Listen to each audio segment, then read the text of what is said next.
You'll never find a love. Alright, what's going on there, YouTube? This is SEL0320. This is Joe Johnson 030. Representing JVS. This is JVS. We are back here for another first reaction review for The Flash. This is episode 11 of the third season. And to be quite honest with you, this was Cisco's episode. This is really, I guess, his debut as Vibe. And they got an interesting villain this time around that he can fight. And she's actually pretty legit. But, you want to tell the secret, Joe?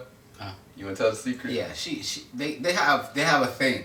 They have a thing going on, and it's pretty dope to watch.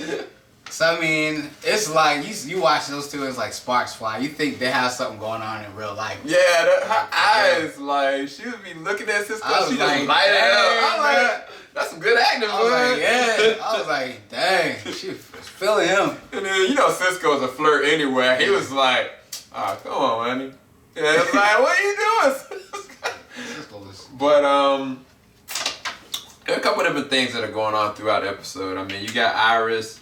In a lot of ways, she's trying to take control of the amount of time she has on Earth.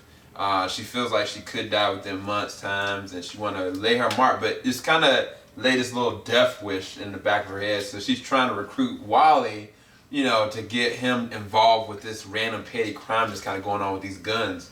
Which I'm interested to see who's actually distributing these guns. I think it's got something to do with the Supergirl universe. But, I mean, I thought that was really compelling in the sense when Joe really kind of like caught up with her and was just like, yo, what are you doing? And Barry had to kind of tell her, yeah, like, Lou, like, you matter, And I don't know, it was really sad. But at the same time, it was good that they kind of explained why she was doing it. Because otherwise, I was like, Iris, what you doing? It don't make no sense. But, I don't know, what did you think about the Gypsy and Cisco fight though?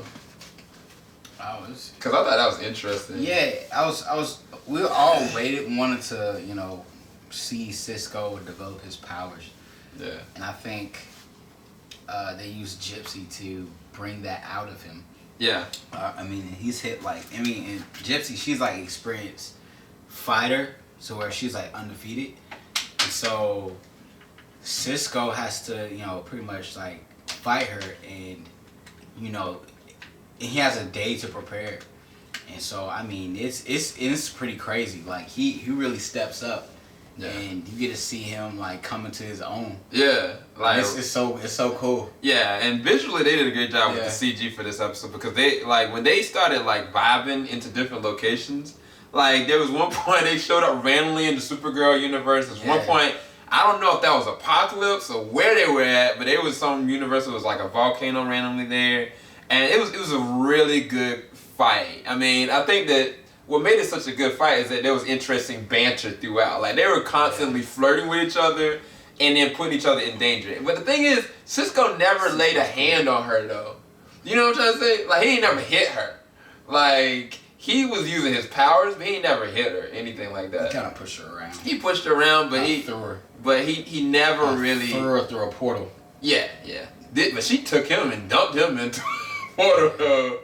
Give him an old portal swirly. And he hit him in the nads too. That was pretty messed up. But she definitely was feeling your boy. Like it was evident. So I don't know. Where'd you get this episode, man? She was like, we vibe on the same frequency. I was like, man, get out of here. Oh, but she did say though that like Cisco, you got the potential to be better than me. Like, why do you hold yourself back or whatever? And I thought that was interesting. When he was just kind of holding her down, and he wasn't like even flinching or anything.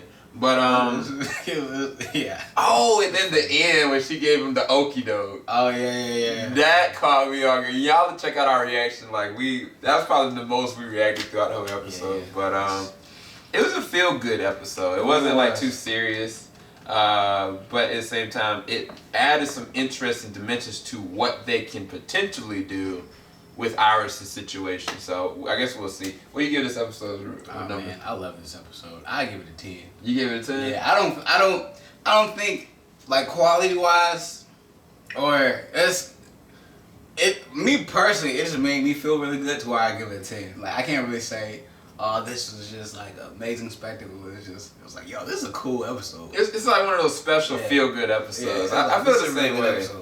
I feel the same way. I guess I give it a I give it a 9 out of 10. I actually really enjoyed it as well. I didn't think I would enjoy this episode. I felt like it was gonna be like a filler episode, but it turned out to be like a really special gem. Like when I buy the Blu-ray, like I'm definitely gonna watch this episode again. It was hilarious, and Cisco just like the man. I think eventually they're gonna cut his hair because Vibe doesn't have long hair. So I think once they cut his hair, it'll fill out the whole costume and everything. But anyway, hope y'all enjoyed our review. Keep it locked.